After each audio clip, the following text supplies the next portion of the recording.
আসসালামু আলাইকুম ওয়া রাহমাতুল্লাহ। আমরা শুরুতেই মহান রব, সার্বভৌম ক্ষমতার একমাত্র মালিক,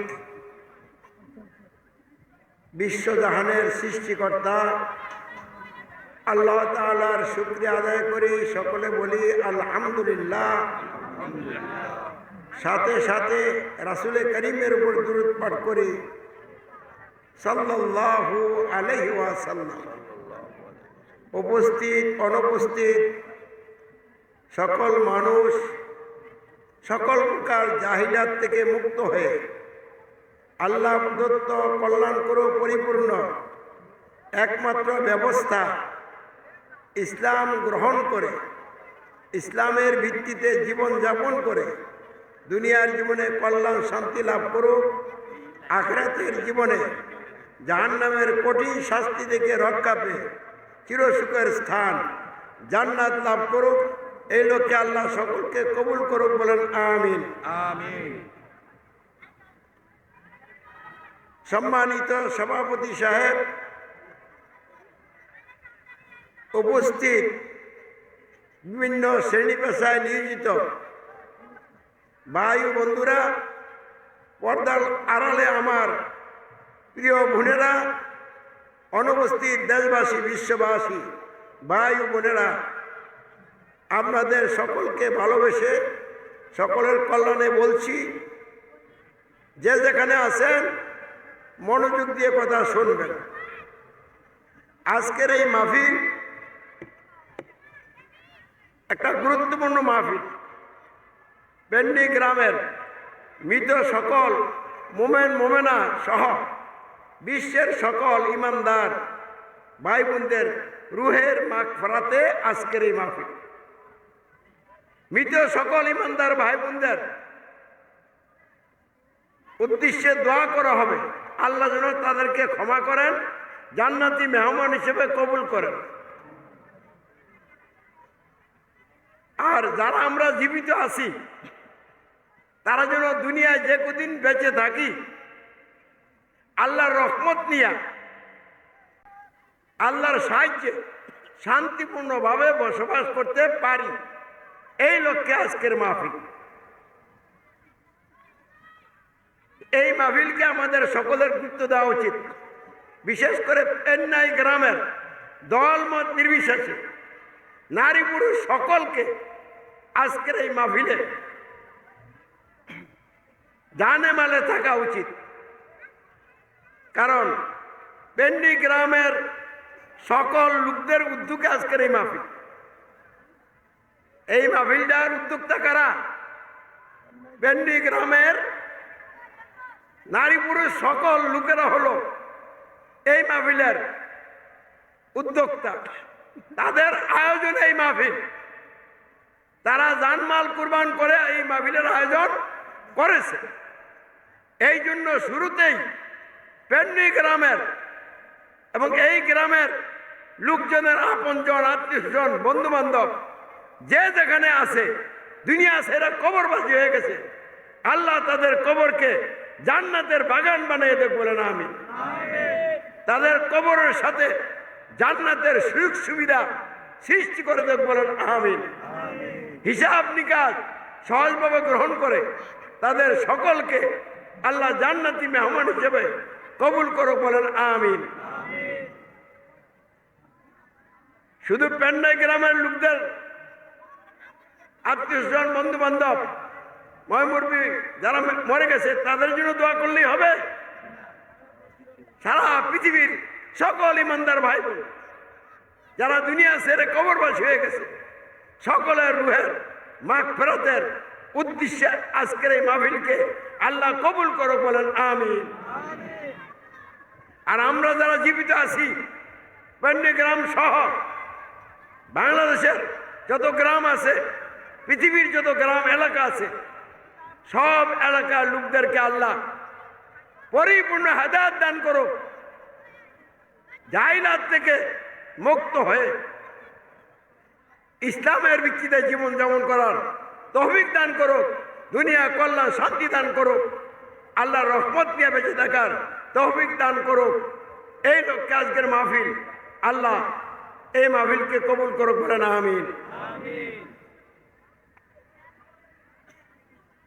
সম্মানিত উপস্থিতি এবং অনুপস্থিত দেশবাসী, বিশ্ববাসী, ভাই বোনেরা,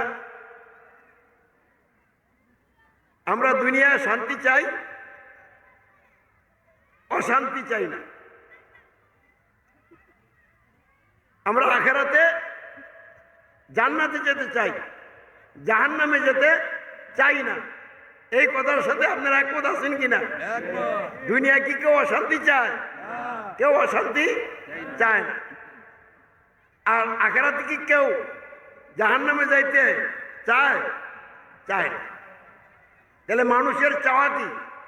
বুঝুক আর না বুঝুক, সকলে চায় দুনিয়ায় শান্তি, আর আখেরাতে জাহান্নামতে রক্ষা পাইয়া জান্নাতের অধিবাসী হইয়া শান্তিতে বসবাস করতে চায়। কিন্তু প্রশ্ন, যদি কেউ জাহান্নামের পথে চলে আর জান্নাতে যাওয়ার স্বপ্ন দেখে, এই স্বপ্ন দেখলে জান্নাতে যাওয়া যাবে? অশান্তির পথে চলে যদি কেউ শান্তির আশা করে, তাহলে শান্তি হবে? আপনি নিয়ত করছেন ঢাকা যাইবেন, আপনার নিয়ত কি? ঢাকা যাবে। তা আপনি এই গরিপুর বাস স্ট্যান্ডে যাবেন, যাইয়া আপনি খেয়াল করবেন ঢাকার দিকে কোন গাড়িটা যাচ্ছে। ঢাকার দিকে যে গাড়িটা যাচ্ছে, আপনি এই গাড়িটাতে উঠবেন। সিট যদি ভালো নাও পান, একটা সিট পেলে বসে যাবেন, সামনে হোক পিছনে হোক, যেখানে খালি আছে এখানে কি করবেন? বসবেন। আর যদি সিট না থাকে, দাঁড়িয়ে যাবেন, কারণ একটু কষ্ট হবে। কিন্তু গাড়ি ঢাকার দিকে যাইতে যাইতে একটা সময়ে আপনি যেখানে যাইতে চান ওখানে গাড়িটা আল্লাহর ইচ্ছে পৌঁছবে কি না? তাহলে আপনি তো কষ্ট হলো ঢাকায় যেতে পারলেন। কিন্তু আপনি যদি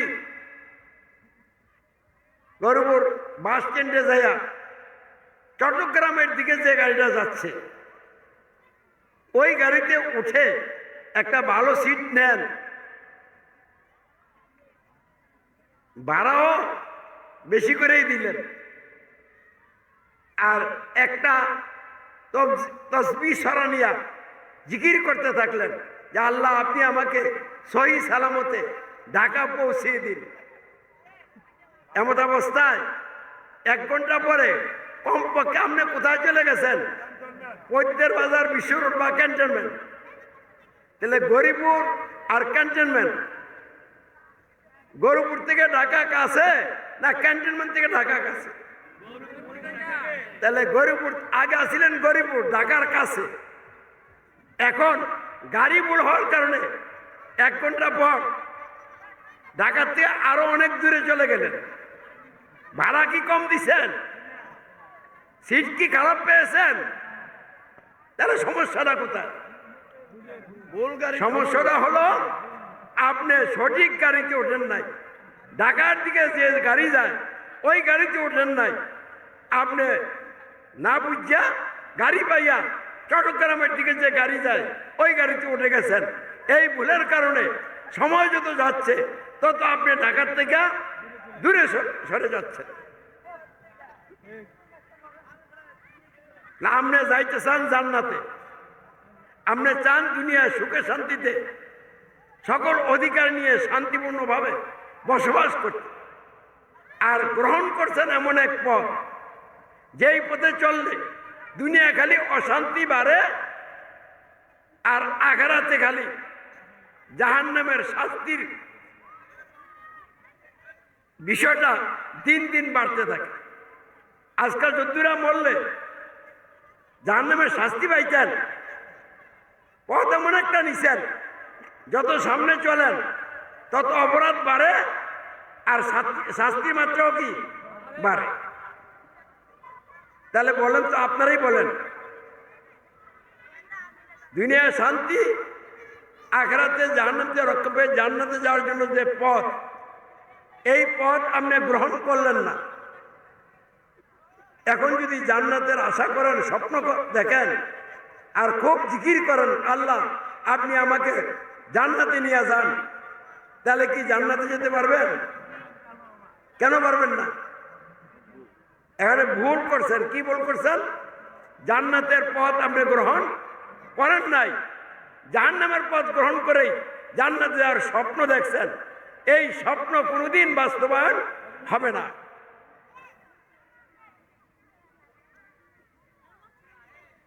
তাহলে আমরা যদি দুনিয়ায় শান্তি পেতে চাই, আখিরাতে জান্নাতে যেতে চাই, দুনিয়ায় শান্তি এবং আখিরাতে জান্নাতের পথ কোনটা, এটা জানা দরকার কিনা, এটা গ্রহণ করা দরকার কিনা,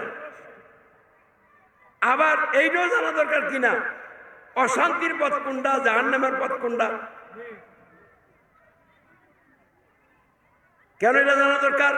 ঘটনাচক্রে যদি কোনো একটা পরিস্থিতিতে আমি জান্নাতের পথ হারাইয়া জাহান্নামের পথে চলে যাই, তাহলে তো বিপদ হবে। তাহলে যাতে বিপদে আমি না পড়ি, এই জন্য আমাকে জাহান্নামের পথ কোনটা এইটাও জানতো। তাহলে একটা লোক যদি দুনিয়ায় আল্লাহর রহমত দিয়া শান্তিপূর্ণভাবে মনে প্রশান্তি নিয়া জীবনযাপন করতে চায়, আর আখিরাতের জীবনে জাহান্নাম থেকে রক্ষা পেয়ে আসল বাড়ি, স্থায়ী বাড়ি, চিরসুখের স্থান জান্নাত লাভ করতে চায়, তাকে অবশ্যই জাহান্নামের পথটা কি এটাও জানতে হবে, আবার জান্নাতের পথ কোনটা এটাও তাকে জানতে হবে, বুঝতে হবে। আমার এই কথার সাথে আপনারা একমত? কোন কথাটা আবার বলি, যে লোকটা জান্নাতে যেতে চায়, যে লোকটা দুনিয়ায় যে কদিন হাত তার আছে আল্লাহ দিয়েছেন, এই কটা দিন মনে প্রশান্তি দিয়া শান্তিপূর্ণভাবে বসবাস করতে চায়, এই লোকটাকে জাহান্নামের পথ কোনটা এইটাও চিনতে হবে, জানতে হবে, বুঝতে হবে। আবার জান্নাতের পথ কোনটা এইটাও তাকে জানতে হবে, বুঝতে হবে। এই কথাটার সাথে আপনারা একমত কিনা? তাহলে সকলে একমত, হাত তোলেন। আচ্ছা, আপনারা এই কথার সাথে কি দ্বিমত? দ্বিমত নাই। তাহলে আসেন এবার আমরা শুরু করি। মানুষকে আল্লাহ রাব্বুল আলামিন সর্বোত্তম আকৃতি দিয়ে বানিয়েছেন, এই কথাটা পবিত্র আল কোরআনে আল্লাহ নিজে বলে দিয়েছেন। সূরাতুত তিনের মধ্যে এই কথাটা আছে। কি আছে? বিসমিল্লাহির রহমানির রহিম, লাকাদ খালাকনাল ইনসানা ফি আহসানি তাকওয়িম। আমি মানুষকে অতীব উত্তম কাঠামো দিয়ে সৃষ্টি করেছি। ঘোষণা কার? মানুষ সকল সৃষ্টির চেয়ে সর্বোত্তম সৃষ্টি। বলুন আলহামদুলিল্লাহ। এর পরের আয়াতে আল্লাহ বলছেন, অতঃপর আমি এই মানুষকে সবচেয়ে নিচে নামিয়ে দিচ্ছি, তবে তাদেরকে নয় যারা ঈমান এনেছে এবং আমলে সালে করতে থেকেছে, তাদের জন্য রয়েছে অতীব বড় শুভ প্রতিফল। তাহলে উত্তম করে বানাইছেন। আর এই উত্তম মানুষগুলিকে যারা ঈমান আনে নাই, আমলে সালে করে না, এই সব লোকগুলির কোথায় নামাইছেন? নিচে নামাইছেন। তাহলে আসিল সর্বোত্তম, এখন নিচে নামাই দিছে। তো নিচে নামাই দেওয়ার অর্থ কি? পবিত্র আল কোরআন আল্লাহ বলছেন, কি বলছেন? যারা ঈমান আনে না, ঈমান মোতাবেক আমল করে না, তারা চতুষ্পদ জন্তু। তো চতুষ্পদ জন্তুর ব্যাখ্যা কি? যেই জানোয়ারের চারটা পা, এটারে বলে চতুষ্পদ জন্তু। তাহলে গরুর কটা পা? ছাগলের, কুকুরের, শ্রীগালের, বাঘের, সিংহের। তাহলে এই যে বললাম, এর মধ্যে আবার দুই ধরনের, এক হলো গৃহপালিত শান্ত প্রাণী, আর একটা হলো উশৃঙ্খল প্রাণী, হিংস্র প্রাণী। কুকুর, শৃগাল, বাঘ, সিংহ এরা মূলত কি হিংস্র প্রাণী। আর গরু, ছাগল, ভেড়া এরা কি গৃহপালিত। তাহলে আল্লাহ ব্যাখ্যা করেন নাই, চতুষ্পদ জন্তু বলছে। এখন ব্যাখ্যা করলে কি দাঁড়ায়? যারা ঈমান আনে না তাদের মধ্যে একদল গরু, আরেক দল ছাগল, আরেক দল কুকুর, আরেক দল শৃগাল, আরেক দল বাঘ, আরেক দল সিংহ। এর আল্লাহ কি বলেন জানেন? এই ঈমান যারা আনে না, আমলে সালে যারা করে না, বালহুম আদাল, বরং এই চতুষ্পদ জন্তুর চেয়ে আরো নিকৃষ্ট। তা আপনারা অনেকে আছেন, শিক্ষিত লোক আছেন না প্রত্যেকটা গ্রামে, এখন ইংরেজি পড়িনা লোক, তারপরে মাদ্রাসায় পড়িনা লোকের অভাব নাই, আছে না?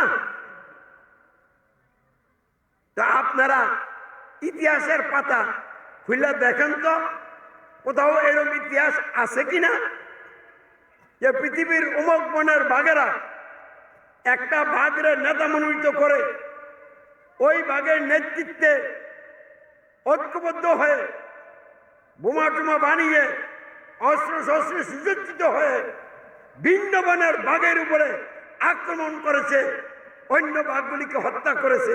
এরকম কোন ইতিহাস কোথাও আছে পাইবেন না। তাহলে বনের বাঘ তার স্বজাতি ভাই আরেকটা বাঘের উপরে আক্রমণ করে না। খিদা নিবারণের জন্য মানুষ পাইলে, গরু পাইলে, হরিণ পাইলে, ছাগল পাইলে আক্রমণ করে, হিংসার বশবর্তী হয়ে নয়। তাহলে গরু, ছাগল, ভেড়া, বকরি এগুলি তো বাঘ না, স্বজাতি ভাই না। কিন্তু মানুষ কত নিকৃষ্টতম প্রাণী হয়ে যায়, তার মতো আরেকটা মানুষকে বিনা বিচারে নির্বিচারে হত্যা করে, মরার পরে ওই লোকটার টুকরা টুকরা করে ফেলে। এরকম খবরাখবর পান না? তাহলে মানুষ রূপী জানোয়ারগুলি এত খারাপ হয়ে গেছে, মানুষ মানুষের উপরে যেভাবে অত্যাচার উৎপীড়ন করে, এগুলি কোনো মানুষের কাজ? তাহলে এই মানুষগুলি হলো বাঘের চেয়ে আরো খারাপ। একটা গরু আপনার ধান খেতে লাগিয়া ধান খাইতেছে, আপনি যদি একটা লাঠি লইয়া গরুটারে ধাওয়া দেন, তাহলে সে খাওয়া বাদ দিয়ে দৌড় দিবে।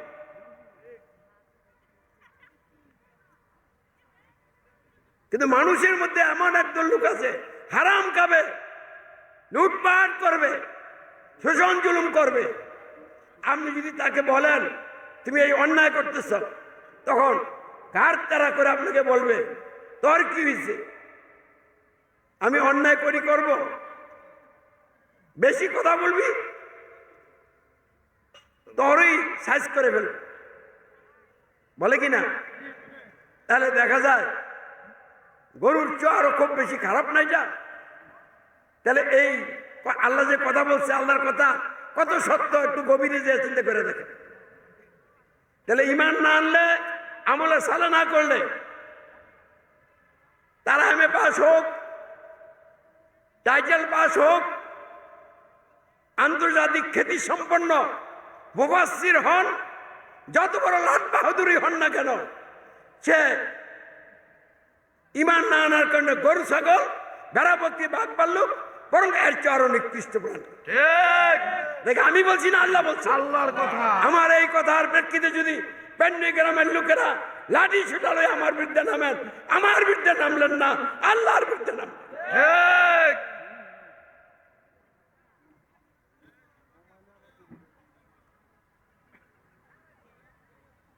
সম্মানিত উপস্থিতি, প্রিয় ভাই বোনেরা, অনুপস্থিত দেশবাসী, বিশ্ববাসী ভাই বোনেরা, আপনাদের সকলকে ভালোবেসে মহব্বত করে বলছি, জান্নাতের পথ একমাত্র ইসলাম। জান্নাতের পথ কোনটা? একমাত্র ইসলাম। ইসলাম। কারণ ইসলাম আল্লাহ প্রদান করেছেন, পাঠিয়েছেন। ওই আদম আলাইহিস সালাম থেকে শুরু করে হযরত মুহাম্মদ সাল্লাল্লাহু আলাইহি ওয়াসাল্লাম পর্যন্ত আল্লাহ যত নবী রাসূল মনোনীত করেছেন, সকল নবী রাসূলদের কাছে একই দিন পাঠিয়েছেন, যার নাম হচ্ছে ইসলাম। আল্লাহ কিন্তু ইসলাম ছাড়া অন্য কোনো দিন পাঠান নাই। আদম আলাইহিস সালামের কাছে আল্লাহ কি পাঠিয়েছিলেন? ইসলাম। হযরত নূহ আলাইহিস সালামের কাছে আল্লাহ কি পাঠিয়েছেন? ইসলাম। এমনি ভাবে আল্লাহ যত নবী রাসূল আল্লাহ বিভিন্ন সময়ে মানুষের হেদায়েতের জন্য মনোনীত করেছেন, সর্বশেষ হযরত মুহাম্মদ সাল্লাল্লাহু আলাইহি ওয়াসাল্লামকে নবী এবং রাসূল মনোনীত করে যার উপরে পবিত্র আল কোরআন নাজিল করেছেন, তিনি সকলের কাছে একই দিন পাঠিয়েছেন। এই দিনের নাম কি? ইসলাম। দলিল কি? পবিত্র আল কোরআন আল্লাহ বলেন, বিসমিল্লাহির রহমানির রহিম, ইন্নাদ-দীনা ইনদাল্লাহিল ইসলাম, নিশ্চয়ই আল্লাহর নিকট গ্রহণযোগ্য একমাত্র দিন ব্যবস্থা হচ্ছে ইসলাম। ঘোষণা কার? আল্লাহর। তাহলে এখন আপনাদেরকে একটা প্রশ্ন করি এবং উত্তর চাই। ইসলাম কার দেওয়া দিন?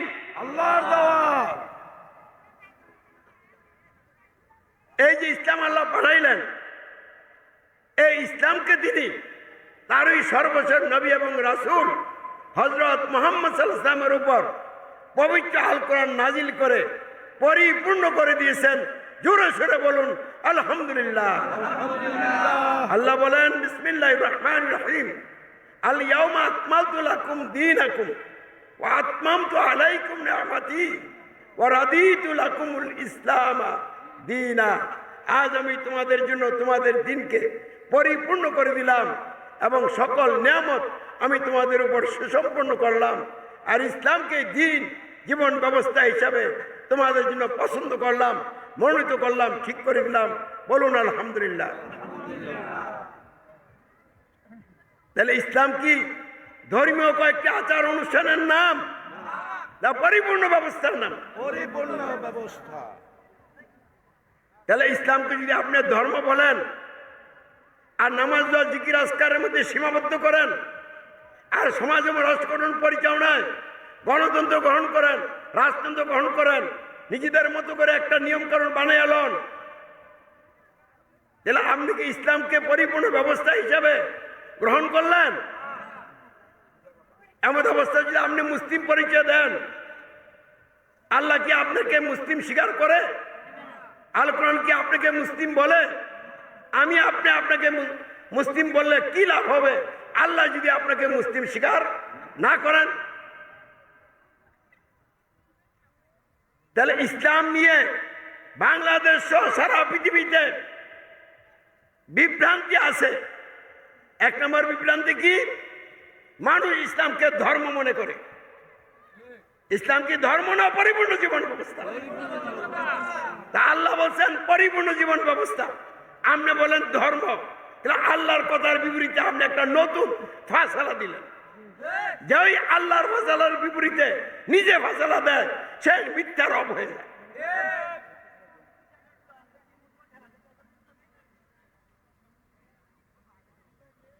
আরেকটা বিভ্রান্তি কি? ইসলামকে মানুষ শুধু মুসলমানদের জন্য মনে করে। আল্লাহ কি ইসলাম মুসলমানের লেগে পাঠাইছেন না গোটা মানব জাতির জন্য পাঠিয়েছেন?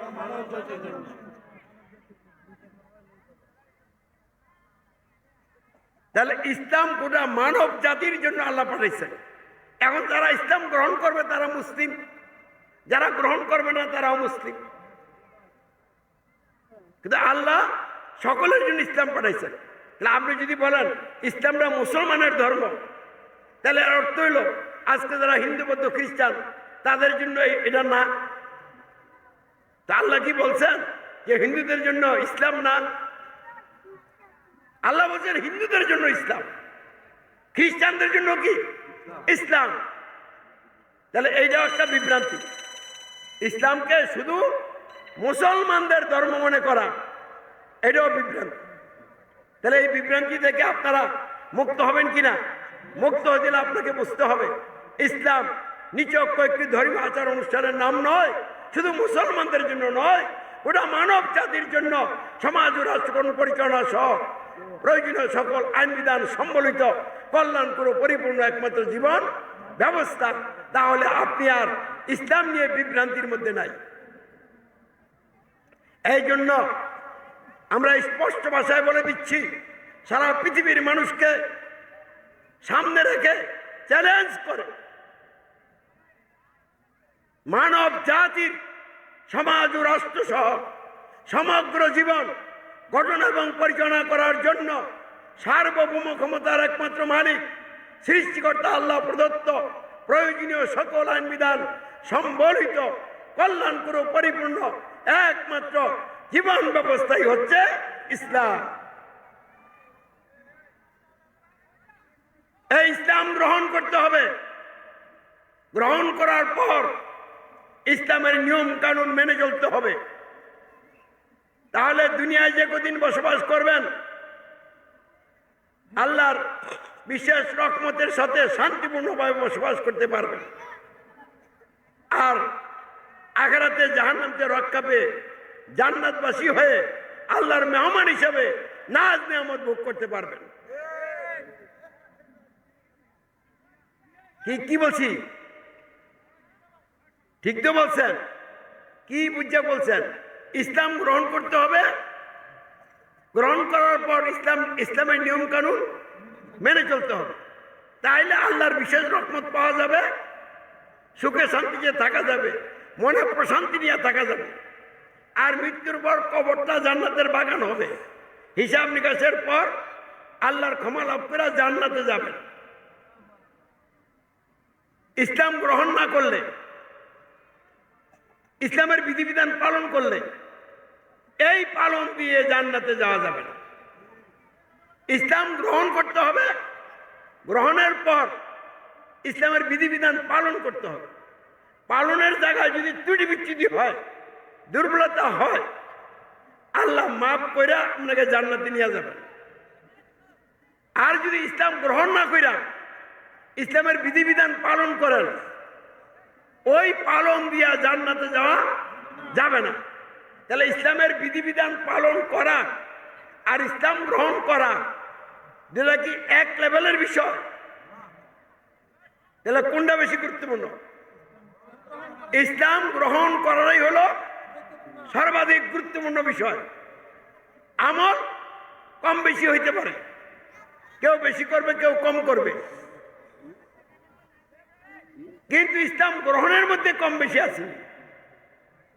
আপনি ইসলাম গ্রহণ করবেন 80 ভাগ, আরেকজন ইসলাম গ্রহণ করবে 60 ভাগ। এই ইসলাম গ্রহণের ক্ষেত্রে এরকম ভাগাভাগি আছে? নাই। তাহলে ইসলাম কিভাবে গ্রহণ করতে হয়? যেহেতু ইসলাম জান্নাতের পথ, আমাকে জানতে হবে, বুঝতে হবে ইসলাম কিভাবে গ্রহণ করতে হয়। এটা আমাকে জানতে হবে, বুঝতে হবে। আমার বাবা মুসলমান, দাদা মুসলমান, আমিও মুসলমান হয়ে গেছি, কিন্তু ইসলাম গ্রহণ করি নাই। এইরকম মুসলমান হইতে ইসলাম গ্রহণ কিভাবে করতে হয় জানা লাগবে না। আর এভাবে ইসলাম গ্রহণ করলে আল্লাহর কাছে আপনি ইসলাম গ্রহণকারী হিসেবে গ্রহণযোগ্য হবেন না। যদি বাপ দাদা মুসলমান হওয়ার কারণে আপনি মুসলমান হন, তাহলে একটা লোক অমুসলিম হওয়ার কথা না। কারণ আদি পিতা আদম এবং হাওয়া, আদিমাতা হাওয়া, তারা দুজনে কি ছিলেন? মুসলিম। তো এই দুজনের ঘরের থেকেই তো মানুষ বিস্তার লাভ করছে। তো মুসলিমের ঘর মুসলিম হইলে সবাই তো মুসলিম হওয়ার কথা। তাহলে আজ থেকে 1400 বছর আগে হযরত মুহাম্মদ সাল্লাল্লাহু আলাইহি ওয়াসাল্লাম লোকদেরকে আবার ইসলাম গ্রহণের দাওয়াত দিবেন কেন? তাহলে বোঝা গেল যে মুসলিমের ঘর হইয়া আর মুসলিম হয়ে গেছে। এখন তাদেরকে নতুন করে কি করতে হবে? মুসলিম বানাইতে হবে। এই জন্য ইসলাম গ্রহণের দাওয়াত দিতে হবে। এই জন্য আমি শুধু বাংলাদেশ নয়, সৌদি আরব এবং পৃথিবীর প্রত্যেকটা রাষ্ট্রের বিজ্ঞ যারা তথাকথিত আলেম ওলামা পীর মাশায়েখ, আপনাদের উদ্দেশ্যে বলছি, ইসলাম গ্রহণ করতে হলে, যে ইসলাম গ্রহণ করতে চায় তাকে অবশ্যই ইসলামের মৌলিক তিনটা বিষয় জানতে হবে, বুঝতে হবে, গ্রহণ করতে হবে, গ্রহণের ঘোষণা এবং সাক্ষ্য দিতে হবে। অন্যথায় কোনো ব্যক্তি মুসলিম হতে পারবে না। তাহলে ইসলাম গ্রহণ করতে হলে ইসলামের মৌলিক তিনটা বিষয় জানতে হবে। ইসলামের বিষয় তিনটা না, মৌলিক বিষয় তিনটা। যে তিনটা বিষয়, আপনি যে নামাজ পড়েন, এই নামাজের সাথে থাকলে এটা নামাজ সালাত হিসেবে আল্লাহর কাছে কবুল হবে। এবং রোজার সাথে এই তিনটা বিষয় থাকতে হবে। প্রত্যেকটা আমলের সাথে যে তিনটা বিষয় থাকলে ওটা আমল, নেক আমল হিসেবে গণ্য হবে। ওই তিনটা হলো মৌলিক বিষয়। যে তিনটা বিষয় ঘুমন্ত অবস্থায় থাকবে, জাগ্রত অবস্থায় থাকবে, পাক অবস্থায় থাকবে, না পাক অবস্থায় থাকবে, টয়লেটে যাওয়ার সময় থাকতে হবে। তাহলে মৌলিক তিনটা বিষয় সব সময় থাকতে হবে। গ্রহণ করার পরে আর 1 সেকেন্ডের জন্য এই মৌলিক বিষয় বাদ যাবে না। বাদ গেলে আবার আপনি ইসলাম থেকে কি হয়ে যাবেন? খারিজ হয়ে যাবে। এরকম বিষয় কয়টা? তিনটা। দলিল কি? আমরা এখন মসজিদে মসজিদে আজান দেই কিনা? আজানে কি বলি? 1 নম্বর বলি আল্লাহু আকবার। 2 নম্বরে কি বলি? আশহাদু আল্লা ইলাহা ইল্লাল্লাহ। 3 নম্বরে কি বলি? আশহাদু আন্না মুহাম্মাদার রাসূলুল্লাহ। এরপরে বলি হাইয়া আলাস সালাহ, সালাতের দিকে আসো। তাহলে সালাতের দিকে আসার জন্য মুসলমানদেরকে যে আহ্বান করি, এই আহ্বানের আগে কয়টা বাক্য বলি? 3টা।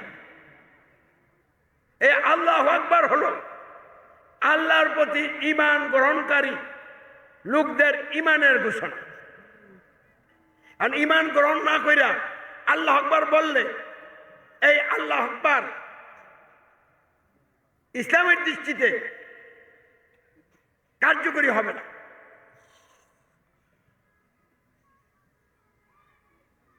আর আশহাদু আল্লা ইলাহা ইল্লাল্লাহ, এটা হলো আল্লাহর প্রতি ঈমানের ফলশ্রুতির সাক্ষ্য অঙ্গীকার।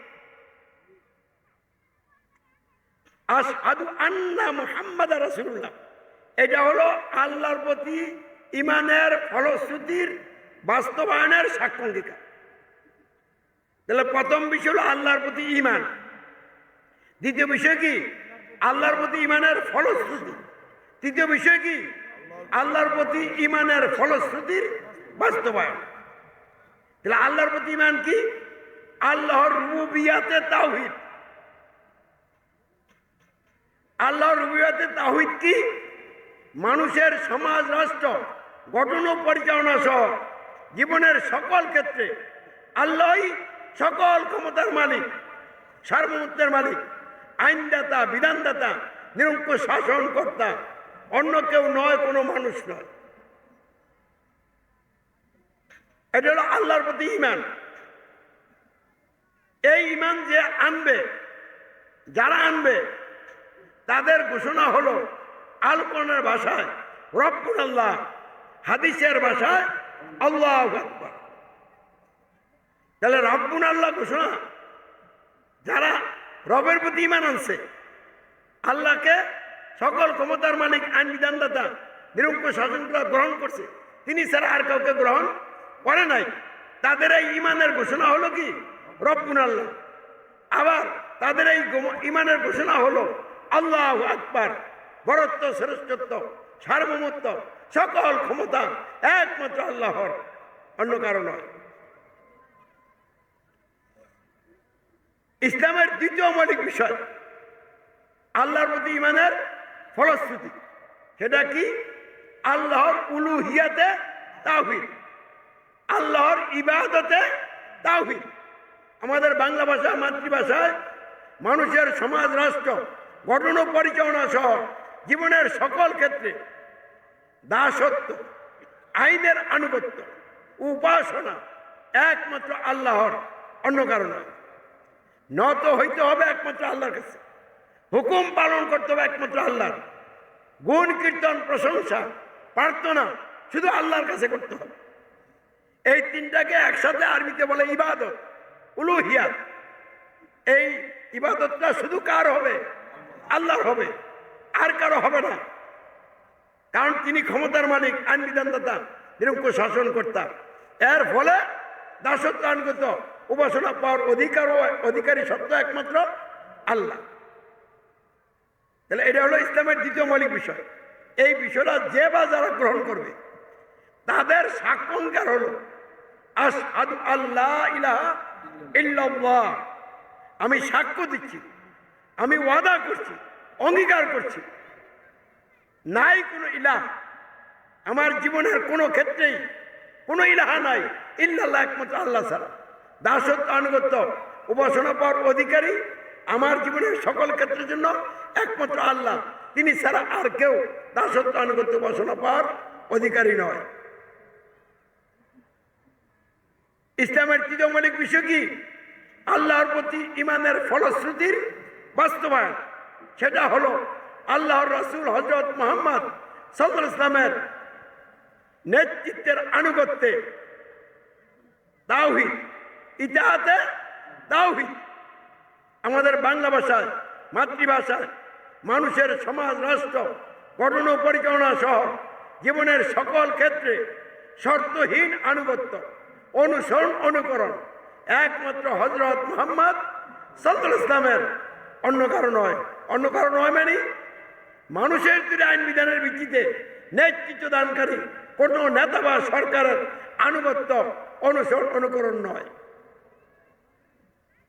এই বিষয়টা যে বা যারা গ্রহণ করবে, তারা যে গ্রহণ করছে তাদের সাক্ষাৎকার হবে আশহাদু আন্না মুহাম্মাদার রাসূলুল্লাহ, আমি সাক্ষ্য দিচ্ছি, অঙ্গীকার করছি হযরত মুহাম্মদ সাল্লাল্লাহু আলাইহি ওয়াসাল্লাম আল্লাহর রাসূল, শর্তহীন আনুগত্য, অনুসরণ, অনুকরণ পাওয়ার অধিকারী একমাত্র নেতা, অন্য কেউ নয়।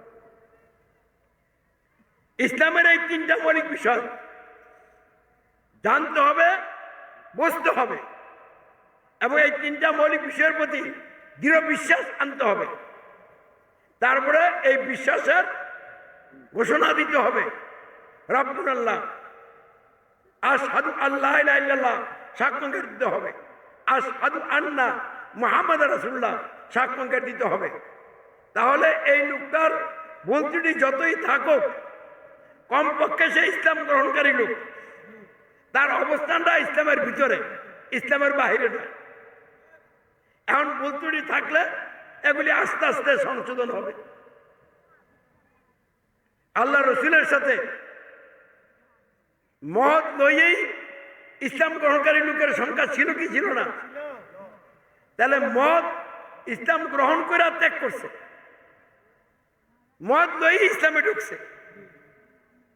তাহলে যদি মত লইয়া ইসলামে ঢোকা না যায়, তাহলে রসুলের সাহাবীরা ঢুকলো কি করে? তাহলে মত ত্যাগ করা এটা একটা ব্যাপার, ঠিক আছে, কিন্তু ইসলাম গ্রহণের সময় এই মত ত্যাগ করলে ইসলাম গ্রহণ করা হবে না। তাহলে ইসলাম গ্রহণ করাটা কার্যকরী হবে কখন? এতক্ষণ আমি যে ইসলামের মৌলিক তিনটা বিষয় বললাম, এই তিনটা বিষয় যে জানবে, বুঝবে, অন্তরে দৃঢ়ভাবে বিশ্বাস আনবে এবং আল্লাহর প্রতি ইমানের ঘোষণা দিবে, রাব্বুল আল্লাহ, আল্লাহু আকবার, আল্লাহর প্রতি ইমানের ফলশ্রুতির সাক্ষ্য দিবে আশহাদু আল্লা ইলাহা ইল্লাল্লাহ, এবং আল্লাহর প্রতি ইমানের ফলশ্রুতির বাস্তবায়নের সাক্ষ্য দিবে আশহাদু আন্না মুহাম্মাদুর রাসূলুল্লাহ, তারা আল্লাহর নিকট ইমানদার মুসলিম। এখন আমলে সালে কি? তারা এই ঘোষণা এবং সাক্ষ্য করতেই থাকবে। হাটে বাজারে যখন যেখানে যাবে তখন সে খালি এই ঘোষণা সাক্ষ্য করবে, রাব্বুল আল্লাহ, আল্লাহু আকবার, আশহাদু আল্লা ইলাহা ইল্লাল্লাহ, আশহাদু আন্না মুহাম্মাদুর রাসূলুল্লাহ। আরব দেশে এইটুকু বললেই চলতো, তো বাংলাদেশে এইটুকু বললে চলবে না, তাহলে আরবি বলার সাথে সাথে তাকে বাংলা বলতে হবে। আমি আল্লাহকে সকল ক্ষমতার মালিক, আইন বিধানদাতা, শাসনকর্তা মানব। তিনি ছাড়া আর কাউকে জীবনের কোন একটি ক্ষেত্র ক্ষমতার মালিক, আইন বিধানদাতা, শাসনকর্তা মানব না। আমি দাসত্ব আনুগত্য বসনা, সমাজ ও রাষ্ট্র সহ জীবনের সকল ক্ষেত্রে একমাত্র আল্লাহরই করব। তিনি ছাড়া আর কারো দাসত্ব আনুগত্য বসনা আমি করি না, করব না। আমি সত্যিন আনুগত্য সমাজ ও রাষ্ট্র সহ জীবনের সকল ক্ষেত্রে আল্লাহর রাসূল হযরত মুহাম্মদ সাল্লামের করি এবং করব।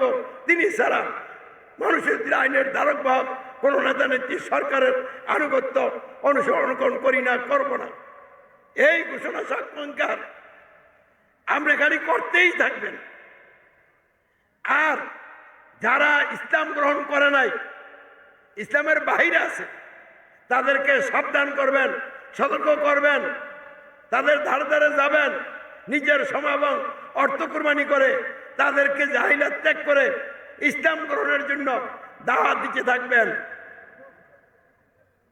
এই ঘোষণা সাক্ষাৎ করতে থাকবেন আর লোকদেরকে জাহিলাত ত্যাগ করে ইসলাম গ্রহণের দাওয়াত দিতে থাকবেন, নিজের সমর্থ কুরবানি করে।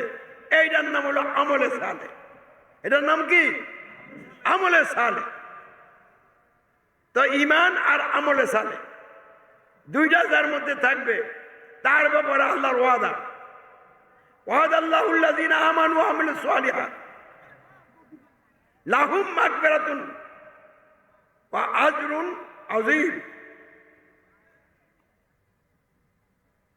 আল্লাহ ওয়াদা করেছেন যারা ঈমান এনেছে এবং আমলে সালে করে তাদেরকে তিনি ক্ষমা করে দিবেন এবং তাদেরকে বিরাট শুভ প্রতিদান দিবেন, জান্নাত দিবেন। তাহলে আল্লাহ জান্নাতের ওয়াদা করেছেন যারা এই তিনটা বিষয় জেনে বুঝে গ্রহণ করে ঈমানের ঘোষণা, আল্লাহর প্রতি ঈমানের ফলশ্রুতির সাক্ষ্যঙ্কার, আল্লাহর প্রতি ঈমানের ফলশ্রুতির বাস্তবায়নের সাক্ষ্যঙ্কার দিয়া এরপরে দৃঢ় আছে এবং ঘোষণা সাক্ষ্যঙ্কারের মধ্যে অনবরত আছেই। আর লোকদেরকে সাবধান ও সতর্ক করে ইসলামের এই মৌলিক তিনটা বিষয় জানাইতেছে, বুঝাইতেছে, গ্রহণের জন্য দাওয়াত দিতেছে। এই নাম হলো কি? আমলে সালে। এই আমলে সালে করতে গেলে বাধা আসবে, শয়তানের তরফ থেকে কি আসবে? বাধা আসবে। জিন শয়তান আর মানুষ শয়তানের পক্ষ থেকে। এই কারণে কি আসবে? বাধা। বাধা যেন আপনি দুর্বল হয়ে না যান, বাধার কারণে যেন আপনি এই কাজ বন্ধ না করেন, আরো সহযোগিতার সহিত চেতনা নিয়ে আরো বেশি এই কাজ করেন। এই জন্য সালাত। তাহলে সালাতের মাধ্যমে আল্লাহর সাথে আপনার সম্পর্ক গভীর হবে, বৃদ্ধি হবে। এখন জাহিলাতের পক্ষ থেকে যত রকমের গালি মারধর, জাল জুলুম, বাধা আসবে, সব বাধাকে আপনি ডিঙ্গাইতে পারবেন। আল্লাহ আপনার অন্তরে ঈমানকে মজবুত ভাবে বসাই দিবেন। আল্লাহর সাথে সম্পর্ক আপনার গভীর হয়ে যাবে সালাতের মাধ্যমে। তাহলে সালাত মূলত আমলে সালে না, ভালো কাজ। আমলে সালে করার জন্য এটা প্রশিক্ষণমূলক আমল। পরিষ্কার কথা বুঝতে পারছেন? তাহলে আল্লাহর ওয়াদা কাদের জন্য? ঈমান এবং আমলে সালেকারীদের জন্য জান্নাতের ওয়াদা। সম্মানিত উপস্থিতি, প্রিয় ভাই বোনেরা, আপনাদের সকলকে ভালোবাসে সকলের কল্যাণে বলছি, যেভাবে এতক্ষণ আমি আলোচনা করলাম, এই বিষয়গুলিকে যথাযথ গুরুত্ব দিয়ে বুঝে শুনে গ্রহণ করে ঘোষণা সাক্ষ্যঙ্কার দিয়েই ইসলাম গ্রহণ করতে হবে। তাইলে আপনি মুসলিম হবেন, অন্যথা আপনি মুসলিম হবেন না, হওয়ার কোনো সুযোগ ইসলামে নাই।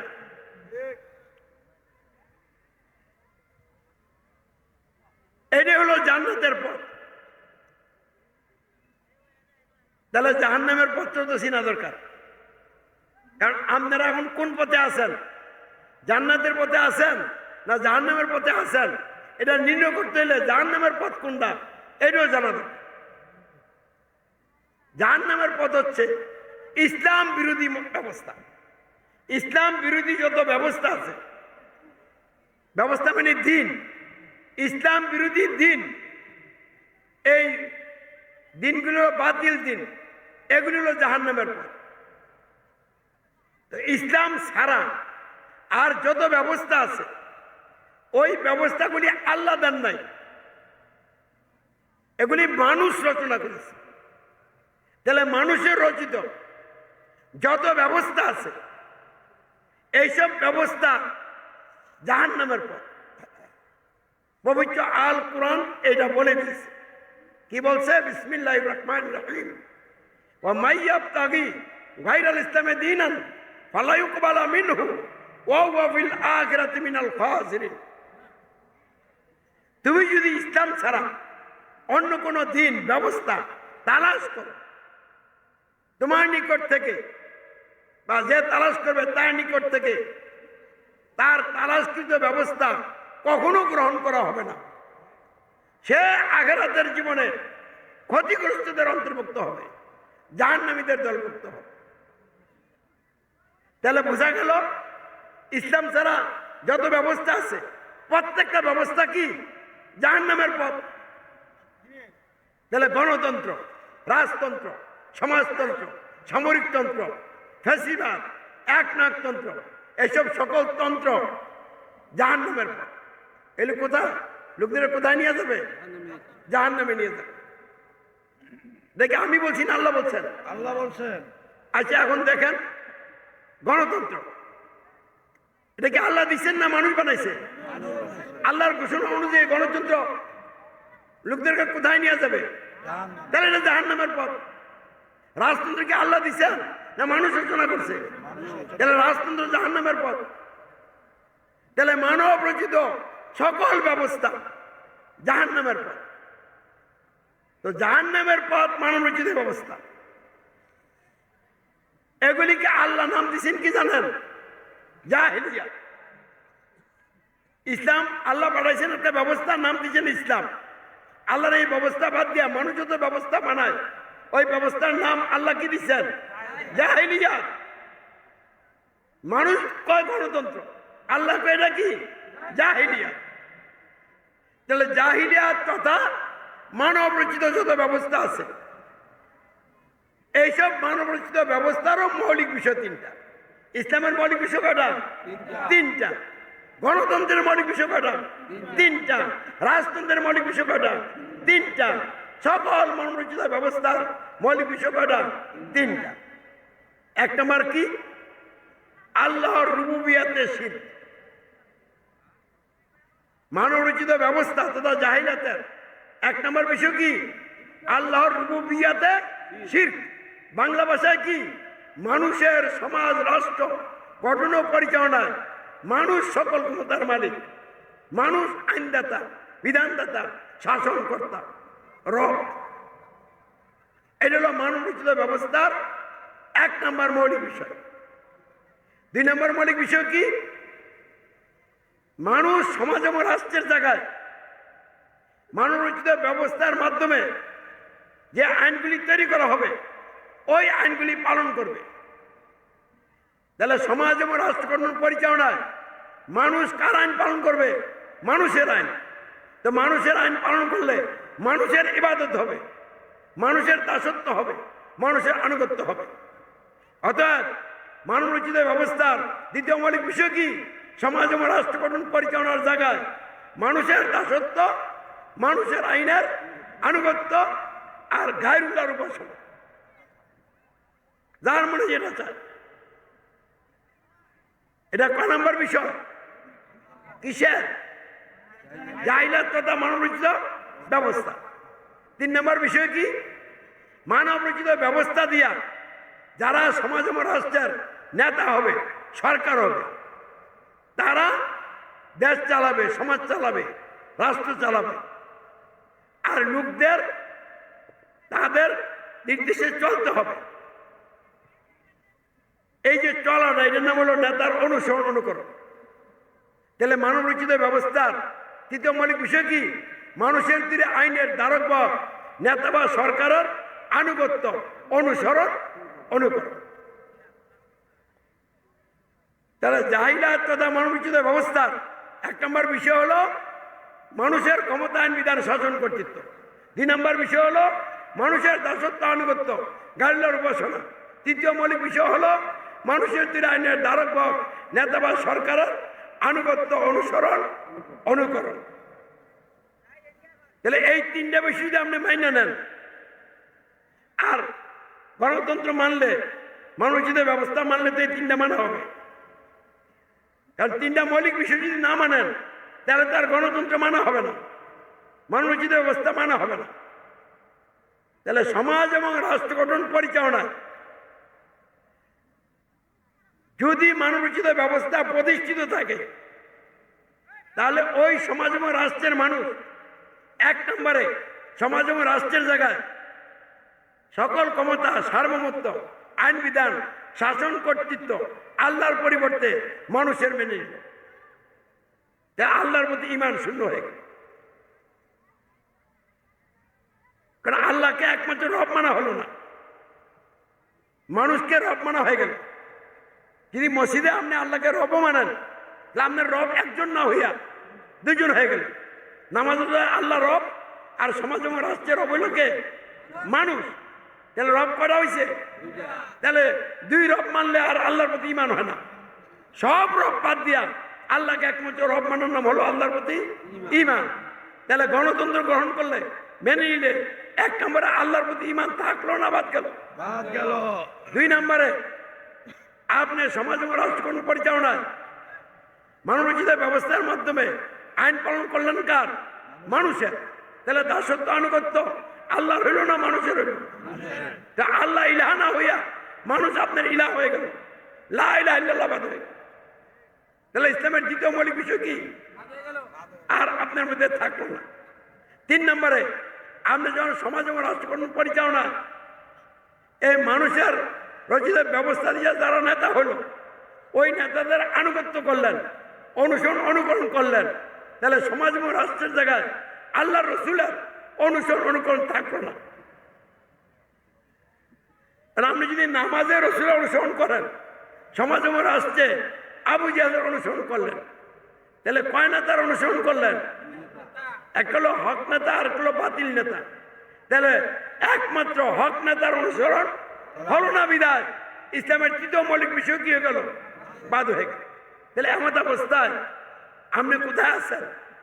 ইসলামে না জাহিলিয়াতে? তাহলে ইসলামের বাইরে জাহিলিয়াতে আছে। তাহলে আমাদের প্রিয় বাংলাদেশের মানুষ দেশ স্বাধীন হয়েছে 54 বছর যাইয়া 55 বছর শুরু হইয়া চলছে। এই সমাজ এবং রাষ্ট্রের জন্য একটা সংবিধান আছে না নাই? সমাজ এবং রাষ্ট্রের সর্বাধিক গুরুত্বপূর্ণ বিষয় হলো সংবিধান। সংবিধান হলো সমাজ এবং রাষ্ট্র গঠন ও পরিচালনার জন্য প্রয়োজনীয় আইন বিধান। তাহলে বাংলাদেশের সমাজ এবং রাষ্ট্রের জন্য একটা সংবিধান আছে না নাই? এই সংবিধানটা গণতন্ত্রের ভিত্তিতে রচনা করা হয়েছে। এই জন্য এই সংবিধানের সাথে 1 ধারায় বলা হয়েছে সকল ক্ষমতার মালিক জনগণ। আর জনগণের ভোটে যারা এমপি তারা সংসদে বসে সমাজ এবং রাষ্ট্রের জন্য আইন তৈরি করবে, তারা হলো আইনদাতা। আর যারা মন্ত্রী সরকার তারা ওই এমপিদের বানানো আইন দিয়া রাষ্ট্র শাসন করবে, তারা হয়ে গেল শাসনকর্তা। তাহলে গণতন্ত্রের মাধ্যমে সমাজ এবং রাষ্ট্র পরিচালনায় আল্লাহকে ক্ষমতার মালিক আইন বিধানদাতা শাসনকর্তা অমান্য করা হয়েছে, যার নাম রবের সাথে কুফর। আর জনগণকে ক্ষমতার মালিক এমপিদেরকে আইনদাতা মন্ত্রীদেরকে শাসনকর্তা গ্রহণ করে মানুষকে রব গ্রহণ করা হয়েছে। এটা রবের সাথে শিখ। তাহলে গোটা দেশ এবং জাতির মানুষ যারা গণতন্ত্র মেনে নিয়েছেন তারা মহান রবের সাথে কুফর এবং শিরকে লিপ্ত হয়ে ঈমান হারা ব্যক্তিতে জাতিতে দলে পরিণত হয়েছে। চ্যালেঞ্জ সারা পৃথিবীকে, যারা এই গণতন্ত্র মানছেন, যারা এই রাজতন্ত্র মানছেন, যারা এই সমাজতন্ত্র মানছেন, আপনাদের ঈমান শুনুন। শুধু ইমান শূন্য নয়, আপনারা লা ইলাহা ইল্লাল্লাহর মধ্যে নাই, আপনারা মুহাম্মাদুর রাসূলুল্লাহ এই বিষয়ের মধ্যে নাই। আপনারা টোটালি ইসলামের বাইরে আছেন, জাহিলিয়াতে আছেন, জাহান্নামের গাড়িতে উঠছেন, জাহান্নামের পথ ধরছেন। জাহান্নামের পথে থেকে আপনারা নামাজ পড়েন, রোজা রাখেন, জিকির করেন, মাদ্রাসা মসজিদ বানান, আল্লাহ বিল্লাহ করেন, অথচ জাহান্নামের গাড়ি জাহান্নামে দিকে যাচ্ছে। আর কতকাল আপনারা কোরআন বিরোধী সংবিধানের অধীনে, গণতন্ত্রের অধীনে থেকে জাহান্নামের পথে চলবেন? এখনো কি সময় হয় নাই গণতন্ত্রকে ত্যাগ করে, গণতন্ত্রের ভিত্তিতে রচিত কোরআন বিরোধী সংবিধানকে অমান্য করে, অস্বীকার করে, আল কোরআনকে সংবিধান গ্রহণ করে ইসলামের পথে, জান্নাতের পথে জীবন গড়ার সময় হয় নাই? সময় না হইলে যদি মনে করেন চলতে চলতে মরে যাবেন, তখন বিপদে পড়বেন। বন্ধু বান্ধব, আত্মীয় স্বজন, নেতান্ত্রী কেউ আপনার পক্ষে এসে দাঁড়াবে না। ওই দিনের কথা স্মরণ করে জাহান্নামের পথ ত্যাগ করেন, জান্নাতের পথ গ্রহণ করেন। গণতন্ত্র যে জাহান্নামের গাড়ি, এটা বুঝছেননি? কেমনে বুঝলেন? গণতন্ত্রের সকল ক্ষমতার মালিক জনগণ, আইনদাতা এমপিগণ, শাসনকর্তা মন্ত্রীগণ। এটা কুফর এবং শিরক। গণতন্ত্রের মাধ্যমে কোরআনের আইন পালন বাদ দিয়া কোরআন বিরোধী সংবিধান আইন পালন করা হচ্ছে। এটা মহান রবের ইবাদতের সাথে কুফর এবং শিরক। গণতন্ত্রের মাধ্যমে রসুলের অনুসরণ বাদ দিয়া আবু জাহেলের অনুসরণ করা হচ্ছে। এটা রসুলের নেতৃত্বের আনুগত্যের সাথে কুফর এবং শিরক। যার কারণে আল্লাহ আকবার, আশহাদু আল্লা ইলাহা ইল্লাল্লাহ, আশহাদু আন্না মুহাম্মাদ রাসূলুল্লাহ, এই তিনটি মৌলিক বিষয়ের মধ্যে আপনি নাই, আপনি কুফর এবং শিরকে আছেন, জাহান্নামের গাড়িতে উঠতে আছেন। এখন জাহান্নামের গাড়িতে থেকে আমল করলে এই আমল দিয়ে লাভ হবে না। আল্লাহ বলে দিয়েছেন, লাইন আশরাকতা লাইয়াহবাতান্না আমালুকা ওয়ালা তাকুনান্না মিনাল খাসিরিন। তুমি যদি শিরক করো তাহলে তোমার সকল আমল ধ্বংস, আর তুমি হবে ক্ষতিগ্রস্তদের অন্তর্ভুক্ত। আমি আর বেশি লম্বা আলোচনা করব না। যে যেখানে আছেন দ্রুত প্যান্ডেলের নিচে চলে আসেন। অল্প সময়ের মধ্যে মৃত সকল ইমানদার ভাই বোনদের রুহের মাগফিরাতে দোয়া করা হবে ইনশাআল্লাহ, এবং জীবিত সকল মানুষের জন্য সার্বিক কল্যাণের দোয়া করা হবে। কমপক্ষে দোয়া তো সামিল হবেন। তাহলে আর বাড়ি ঘরে কেউ থাকবেন না। এই গ্রামের নারী পুরুষ সকলে এই মাহফিলে চলে আসেন। তাহলে গণতন্ত্র জাহান্নামের গাড়ি। গণতন্ত্রী যারা সরকার হয় তারা জাহান্নামের গাড়ির ড্রাইভার, আর যারা গণতন্ত্র মেনে চলে তারা জাহান্নামের গাড়ির প্যাসেঞ্জার। বর্তমানে গণতন্ত্র নামক জাহান্নামের গাড়িকে ডক্টর ইউনূস সাহেব ড্রাইভ করে দেশ এবং জাতির মানুষকে জাহান্নামের দিকে নিয়ে যাচ্ছে। এই জাহান্নামের গাড়ি থেকে নামতে হবে, ইসলাম গ্রহণ করতে হবে,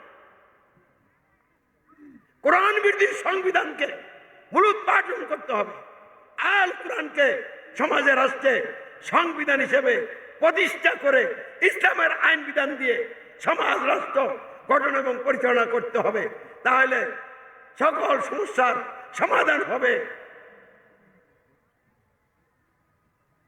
বন্ধুরা আমার, কিভাবে ইসলাম গ্রহণ করবেন আগেও বলছি, এখন আর একটু গভীরে যে চিন্তা করেন। যেহেতু সমাজের রাষ্ট্রে ইসলাম প্রতিষ্ঠিত নাই, প্রতিষ্ঠিত আছে কি জাহান্নামের পথ গণতন্ত্র। সমাজের রাষ্ট্রে প্রতিষ্ঠিত আছে কি? আরে গণতন্ত্র কই না, জাহান্নামের পথ গণতন্ত্র, অশান্তির পথ গণতন্ত্র, আল্লাহর আযাব গজবের পথ গণতন্ত্র। তাহলে আল্লাহর আযাব গজবের পথ মানে যেই পথে আল্লাহর আযাব নাজিল হয়, গজব নাজিল হয়, যেই পথে চললে মানুষ জাহান্নামে যায়, যেই পথে চললে দুনিয়া অশান্তির আগুন জ্বলে, এই পথ হলো গণতন্ত্র, এই পথ হলো রাজতন্ত্র, সমাজতন্ত্র, সামরিকতন্ত্র। তাহলে আমাদের এই প্রিয় বাংলাদেশে সমাজ এবং রাষ্ট্রকরণ পরিচালনায় ইসলাম প্রতিষ্ঠিত নাই। জাহান্নামের পথ গণতন্ত্র প্রতিষ্ঠিত আছে। সৌদি আরবে সমাজ এবং রাষ্ট্রে ইসলাম প্রতিষ্ঠিত নাই, জাহান্নামের পথ রাজতন্ত্র প্রতিষ্ঠিত আছে। তাহলে যারা সমাজ এবং রাষ্ট্রকরণ পরিচালনায় এই গণতন্ত্রের বিরুদ্ধে বিদ্রোহ করেন নাই, এই গণতন্ত্র দিয়ে যে সংবিধান, এই সংবিধানকে অমান্য করেন নাই, তারা সকলে জাহান্নামের গাড়িতে আছে। মসজিদের ইমাম সাহেব, আপনি যদি গণতন্ত্র ত্যাগ না করেন, জনগণ ক্ষমতার মালিক, এমপির আইনদাতা, মন্ত্রীরা শাসনকর্তা, এই মহামিথ্যা অমান্য না করেন, আপনি যদি এই কোরআন বিরোধী সংবিধান রাষ্ট্রে প্রতিষ্ঠিত এই সংবিধানের আনুগত্য অস্বীকার না করেন, আপনি যদি এই কোরআন বিরোধী সংবিধান দিয়ে যারা সমাজ রাষ্ট্রের নেতা সরকার হয়, মেম্বার হয়, চেয়ারম্যান হয়, এমপি হয়, মন্ত্রী হয়, তাদেরকে নেতা অস্বীকার না করেন, তাদের আনুগত্য অস্বীকার না করেন, আপনি ইমানদার না। ইসলাম গ্রহণ করার শর্তই আপনি পূরণ করেন নাই।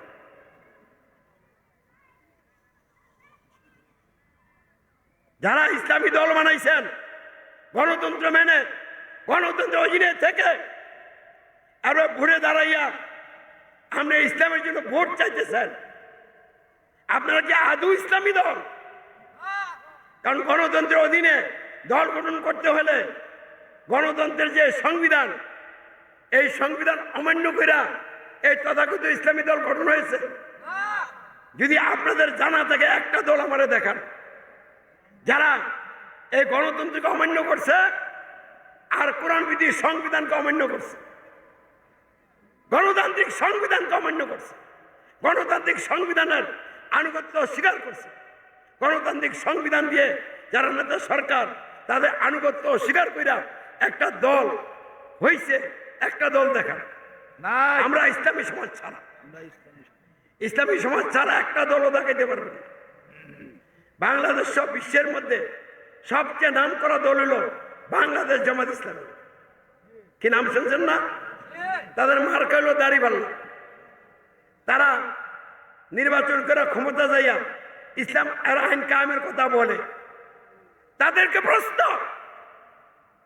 আপনারা যে গণতন্ত্র নির্বাচন করবেন, যেই সংবিধান দিয়ে রাষ্ট্র চলছে, যেই সংবিধান বলছে সকল ক্ষমতার মালিক জনগণ, বলেন নাউজুবিল্লাহ, এই সংবিধান মানলে ইমান থাকে কিনা বলেন? আপনারা এই সংবিধান মাইন্ডা ইলেকশন করবেন, ইমান ছাড়া লোক আপনারা ইমান বাদ দিয়া ইলেকশন করে ক্ষমতা যাবেন, কোথায় পাইছেন দলিল? একটা দলিল নাই। আপনারা কোনো দলিল পেশ করতে পারবেন না। যেহেতু দলিল পেশ করতে পারবেন না, কমপক্ষে ভালো মানুষ হয়ে যান। ভালো মানুষ কি?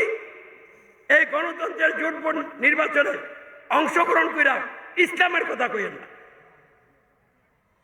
ইসলামের পক্ষে ভোট চাইবেন না।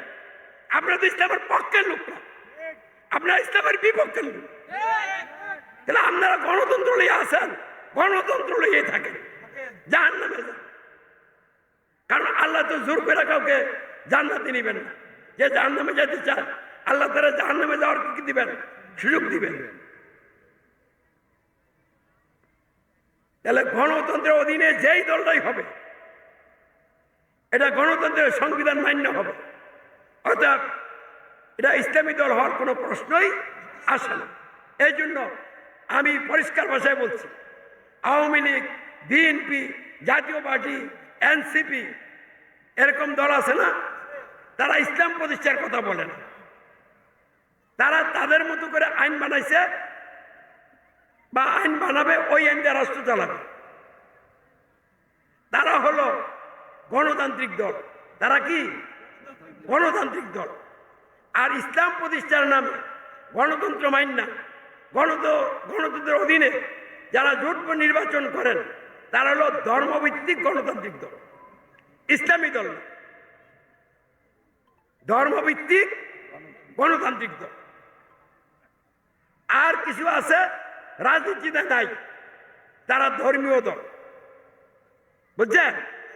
তাহলে বাংলাদেশে যারা মুসলিম পরিচয় দেয় তাদের মধ্যে কেউ গণতান্ত্রিক দলের লোক, কেউ ধর্মভিত্তিক গণতান্ত্রিক দলের লোক, কেউ আবার ধর্মীয় দলের লোক।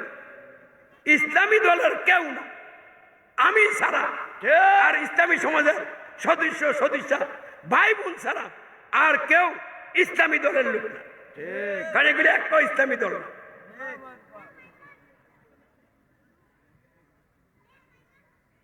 আর আমি ইসলামী দল কেন?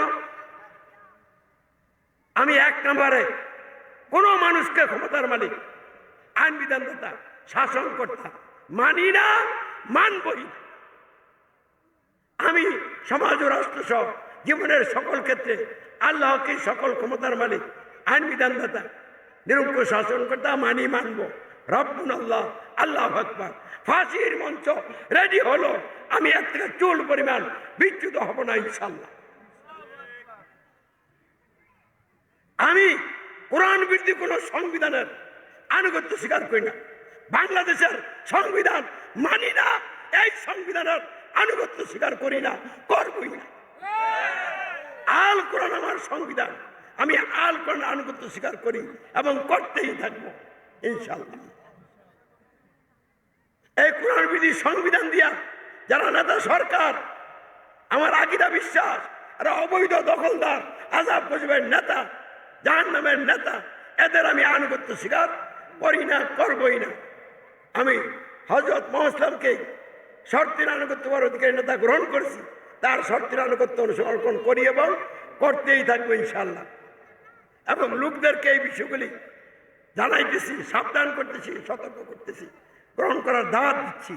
এই জন্য আমি আল্লাহর মনোনীত আমির, আল্লাহর সার্বভৌমত্বের ভিত্তিতে তার আইন বিধানের প্রতিনিধিত্বকারী আমির। আমার চেয়ে আরো ভালোভাবে কেউ যদি আমির হিসাবে দায়িত্ব পালন করতে পারেন, প্র্যাকটিক্যালি মাঝে আসেন, আপনাকে আমি আমির মেনে নিই। কিন্তু আপনি মাঠে নামবেন না, জাহিলাতের লোকে আপোষ করে চলবেন, বাড়ি গাড়ি সহায় সম্পদ দিয়ে ব্যস্ত থাকবেন। আপনি ডাক দিলে আপনার লোকে যাওয়ার লোক আমি না। আপনি আপনার জায়গায় থাকেন, আমি আল্লাহর মনোনীত আমির হিসাবে কোরআনের গাইডলাইন অনুযায়ী আল্লাহ রসুল হযরত মুহাম্মদ ইসলামের প্রদর্শিত পদ্ধতিতে ইমান ইসলামের দাওয়াতের মাধ্যমে জাহিলি সমাজ ভেঙে ইসলামী সমাজ গঠন আন্দোলন গড়ে তুলছি, তুলতেই থাকবো ইনশাল্লাহ।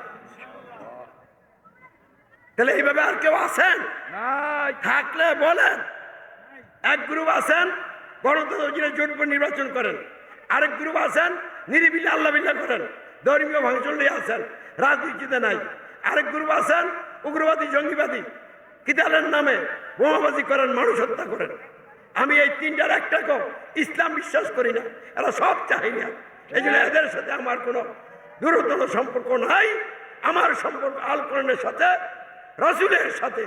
আমি আল কোরআনের গাইডলাইন অনুযায়ী, রসুলের তরিকা অনুযায়ী এগিয়ে যাচ্ছি এবং আপনাদেরকে সাথে নিয়ে আগাতে চাই। বাংলাদেশ থেকে গণতন্ত্রকে কবর দিতে চাই, দামন করতে চাই। এই বাংলাদেশ থেকে 54 বছর যাবৎ যে সংবিধান দিয়ে রাষ্ট্র চলছে, এটা কোরআন বিরোধী সংবিধান। এই সংবিধানকে মূলোৎপাটন করতে চাই, কারণ এই সংবিধানটাই হলো বাংলাদেশের মূল সমস্যা, প্রধান সমস্যা।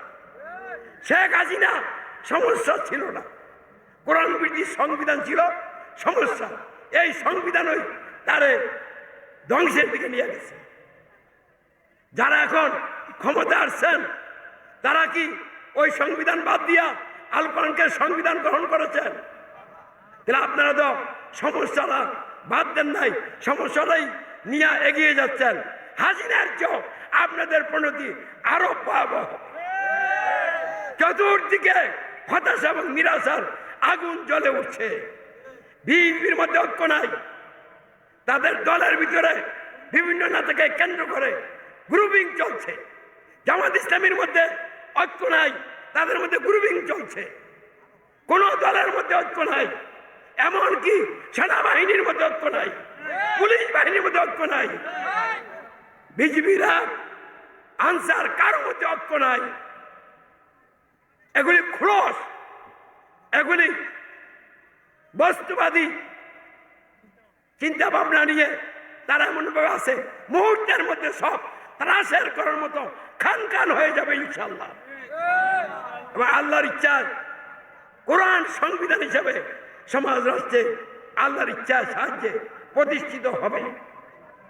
অল্প দিনের ব্যবধানই এই বিশেষ গ্রহণ আল্লাহ ঘটাইবেন বলে আমরা বিশ্বাস করি, আশা রাখি। তবে শর্ত আছে।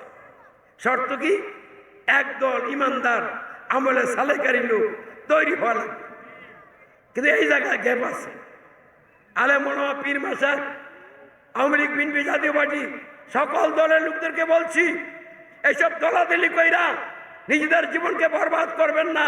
দলাদলি বাদ দেন, আল কোরআনকে গ্রহণ করেন, ইসলামের পথে জীবন করেন, ইমানদার আমলে সালেকারী হন। যারাই আমরা হব তাদেরকে দিয়ে আল্লাহ বাংলাদেশ চালাবেন ইনশাআল্লাহ। এই জন্য আমরা গণতন্ত্র মানি না, গণতন্ত্রের জোট ভোট নির্বাচনও মানি না, এইসবের সাথে আমরা নাই। আমরা আগামী 17 জানুয়ারি শনিবার কুশিয়ারা বাজার সংলগ্ন খানবাড়ি বালুর মাঠে গণতন্ত্র সহ সকল মানবরচিত ব্যবস্থার বিরুদ্ধে, কোরআন বিরোধী সকল সংবিধানের বিরুদ্ধে, দুর্নীতির বিরুদ্ধে, বৈষম্যের বিরুদ্ধে, সন্ত্রাসের বিরুদ্ধে, সকল প্রকার উগ্রপন্থার বিরুদ্ধে অবস্থান ডাক দিচ্ছে, শান্তিপূর্ণ অবস্থান। আর ইসলাম প্রতিষ্ঠার জন্য কোরআনকে সমাজে রাষ্ট্রে সংবিধান হিসেবে প্রতিষ্ঠার পক্ষে আমাদের অবস্থান। তাহলে আমাদের অবস্থানটা শিরকুফরির বিরুদ্ধে, ইসলামের পক্ষে। কারণ আমরা যদি এই অবস্থানে যান, তাহলে শিরকুফরির বিরুদ্ধে অবস্থান নিলেন, ইসলামের পক্ষে অবস্থান নিলেন। আর যদি এরা বিরুদ্ধে নামেন, তাহলে আপনি শিরকুফরির পক্ষ নিলেন, কোরআনের বিরুদ্ধে গেলেন। তাহলে বাংলাদেশে এমন এক আন্দোলন আগামী দিনে আল্লাহর ইচ্ছা হবে, কোরআনের পক্ষে কে থাকবেন আর কোরআনের বিপক্ষে কে থাকবেন, অর্থাৎ গণতন্ত্রের পক্ষে কে থাকবেন আর গণতন্ত্রের বিরুদ্ধে কারা নামবেন। যারা গণতন্ত্রের পক্ষে থাকবেন তারা জাহান্নামের পথে আছেন, আর যারা গণতন্ত্রের বিপক্ষে কোরআনের পক্ষে নিবেন তারা জান্নাতের পথে আছেন। তাহলে সম্মানিত বন্ধুরা, দোয়ার সময় একবারে কাছে এসে গেছে। এতক্ষণ আলোচনা যা করলাম এগুলি আপনারা হারিয়ে যাবেন এই আশঙ্কায় কনক্লুশন টানতেছে, উপসংহার, যাতে বাড়িতে কিছু নিয়ে যেতে পারে। এক নম্বর হলো, ইসলাম বলে সকল ক্ষমতার মালিক, আইন বিধানদাতা, নিরঙ্কুশ শাসন করতে একমাত্র আল্লাহ, মানুষ নয়। আর গণতন্ত্র বলে সমাজ এবং রাষ্ট্রের জায়গায় সকল ক্ষমতার মালিক জনগণ, আইনদাতা এমপিগণ, শাসনকর্তা মন্ত্রীগণ। তাহলে গণতন্ত্র আর ইসলাম কি ভাই ভাই হলো না একটা একটার বিপরীত বিরোধী হইল? ইসলাম বলে দাসত্ব আনুগত বসনা একমাত্র আল্লাহ, অন্য কারো নয়। আর গণতন্ত্র বলে সমাজ এবং রাষ্ট্রের জায়গায় মানুষের দাসত্ব, মানুষের আনুগত্য। তাহলে ইসলাম আর গণতন্ত্র কি ভাই ভাই হলো না একটা একটার বিপরীত এবং বিরোধী? ইসলাম বলে শর্তের আনুগত্য, অনুসরণ, অনুকরণ একমাত্র হযরত মুহাম্মদ সাল্লাল্লাহু আলাইহি ওয়াসাল্লামের। আর গণতন্ত্র বলে গণতন্ত্র দিয়ে তারা নেতা হবে, সরকার হবে, তাদের আনুগত্য, অনুকরণ, মানুষের তৈরি আইনের ধারক ভাব, নেতার আনুগত্য, অনুসরণ, আবু জাহেলের অনুকরণ। তাহলে ইসলাম আর গণতন্ত্র কি এক হলো? তাহলে ইসলাম নিলে গণতন্ত্র ত্যাগ করে নিতে হবে। আর গণতন্ত্র যারা নিচ্ছেন তারা ইসলামের মধ্যে নাই। আর এটা খুব ভালো খবর না, বুঝতে পারছেন? তাহলে বুঝলে এখন কি করবেন? গণতন্ত্রের ভিতরে থাকবেন না গণতন্ত্র ত্যাগ করে ইসলাম নিবেন? ত্যাগও করবেন, ইসলামও নিবেন। এরপর জাহিলি সমাজে থাকবেন না ইসলামী সমাজে আসবেন? তাহলে কিভাবে আসবেন? জাহিলাতের 3টা মৌলিক বিষয় ত্যাগ করবেন, ইসলামের মৌলিক 3টা বিষয় গ্রহণ করবেন। গ্রহণের ঘোষণা এবং সাক্ষ্যকার দিবেন, দিবেননি? তাহলে আমার সাথে বলেন, আউযু বিল্লাহি মিনাশ শাইতানির রাজিম, আউযু বিল্লাহি মিনাশ শাইতানির রাজিম, বিসমিল্লাহির রহমানির রহিম। বিসমিল্লাহির রহমানির রহিম। আমি কইয়া নাম বলবেন, আমি সৈয়দ হুমায়ুন কবির। আমি মোহাম্মদ শফিকুল ইসলাম হ্যাঁ, স্বপন মজবুত বিশ্বাসের সাথে মজবুত বিশ্বাসের সাথে ঘোষণা করছি, ঘোষণা করছি, রব্বুন আল্লাহ, রব্বুন আল্লাহ, আল্লাহই আমার, আল্লাহ আমার, আমাদের আমাদের একমাত্র রব, একমাত্র রব, সকল ক্ষমতার মালিক, সকল ক্ষমতার মালিক, আইনদাতা, আইনদাতা, বিধানদাতা, বিধানদাতা, নিরঙ্কুশ শাসনকর্তা, নিরঙ্কুশ শাসনকর্তা, অন্য কেউ নয়, অন্য কেউ নয়, কোনো মানুষ নয়। কোনো মানুষ নয়। আমি কোনো মানুষকে আমি কোনো মানুষকে জীবনের কোনো একটি ক্ষেত্রেও জীবনের কোনো একটি ক্ষেত্রেও ক্ষমতার মালিক, ক্ষমতার মালিক, সার্বভৌমত্বের মালিক, সার্বভৌমত্বের মালিক, আইনদাতা, আইনদাতা, বিধানদাতা, বিধানদাতা, শাসনকর্তা শাসনকর্তা মানি না, মানি না, মানবই না। মানবই না। সকল ক্ষমতা, সকল ক্ষমতা, সার্বভৌমত্ব, সার্বভৌমত্ব, আইন বিধান আইন বিধান ও নিরঙ্কুশ শাসন কর্তৃত্ব ও নিরঙ্কুশ শাসন কর্তৃত্ব মানি শুধু মানে শুধু একমাত্র আল্লাহ। একমাত্র আল্লাহ। আল্লাহু আকবার। আল্লাহু আকবার। পবিত্র আল কোরআন পবিত্র আল কোরআন আল্লাহর দেওয়া আল্লাহর দেওয়া আইন বিধান আইন বিধান সম্বলিত সম্বলিত আল কিতাব আল কিতাব কল্যাণকর কল্যাণকর ও পরিপূর্ণ পরিপূর্ণ একমাত্র একমাত্র সংবিধান সংবিধান হযরত মুহাম্মদ হযরত মুহাম্মদ সাল্লাল্লাহু সাল্লাল্লাহু আলাইহি ওয়াসাল্লাম আলাইহি ওয়াসাল্লাম আল্লাহর দেওয়া আল্লাহর দেওয়া আইন বিধানের আইন বিধানের সর্বশেষ সর্বশেষ সার্বভৌম সার্বভৌম প্রতিনিধি প্রতিনিধি রাসূলুল্লাহ। রাসূলুল্লাহ। আমি শপথ করে বলছি, আমি শপথ করে বলছি, আশহাদু আল্লা ইলাহা আশহাদু আল্লাহ ইলাহা ইল্লাল্লাহু ইল্লাল্লাহু ওয়া আশহাদু আন্না ওয়া আশহাদু আন্না মুহাম্মাদার রাসূলুল্লাহ। মুহাম্মাদার রাসূলুল্লাহ। আমি সাক্ষ্য দিচ্ছি, আমি সাক্ষ্য দিচ্ছি, অঙ্গীকার করছি, অঙ্গীকার করছি, নাই কোনো ইলাহ, নেই কোনো ইলাহ, মাহবুব, মাবুদ, দাসত্ব, দাসত্ব, আইনের আনুগত্য, আইনের আনুগত্য, উপাসনা পাওয়ার উপাসনা পাওয়া, অধিকারী সত্তা অধিকারী সত্তা একমাত্র আল্লাহ ছাড়া। একমাত্র আল্লাহ ছাড়া। আমি আরো সাক্ষ্য দিচ্ছি, আমি আরো সাক্ষ্য দিচ্ছি, অঙ্গীকার করছি, অঙ্গীকার করছি, হযরত মুহাম্মদ হযরত মুহাম্মদ সাল্লাল্লাহু সাল্লাল্লাহু আলাইহি ওয়াসাল্লাম আলাইহি ওয়াসাল্লাম আল্লাহর রাসূল, আল্লাহর রাসূল, শর্তহীন শর্তহীন আনুগত্য, আনুগত্য, অনুসরণ, অনুকরণ অনুসরণ, অনুকরণ পাওয়ার অধিকারী পাওয়ার অধিকারী একমাত্র নেতা, একমাত্র নেতা, অন্য কেউ নয়। অন্য কেউ নয়। আমি আরো শপথ করে বলছি, আমি আরো শপথ করে বলছি, আল্লাহ প্রদত্ত আল্লাহ প্রদত্ত আদ-দ্বীন আদ-দ্বীন, ইসলামী জীবন বিধান ইসলামী জীবন বিধান সমাজ ও রাষ্ট্রে সমাজ ও রাষ্ট্রে তথা মানুষের বাস্তব জীবনে, তথা মানুষের বাস্তব জীবনে, আমার নিজের জীবনে আমার নিজের জীবনে কায়েম করার কায়েম করা চূড়ান্ত চেষ্টার মাধ্যমে চূড়ান্ত চেষ্টার মাধ্যমে আল্লাহ রাব্বুল আলামিনের আল্লাহ রাব্বুল আলামিনের সন্তুষ্টি সন্তুষ্টি এবং পরকালের এবং পরকালে সাফল্য সাফল্য লাভ করাই লাভ করাই আমার জীবনের আমার জীবনে একমাত্র লক্ষ্য।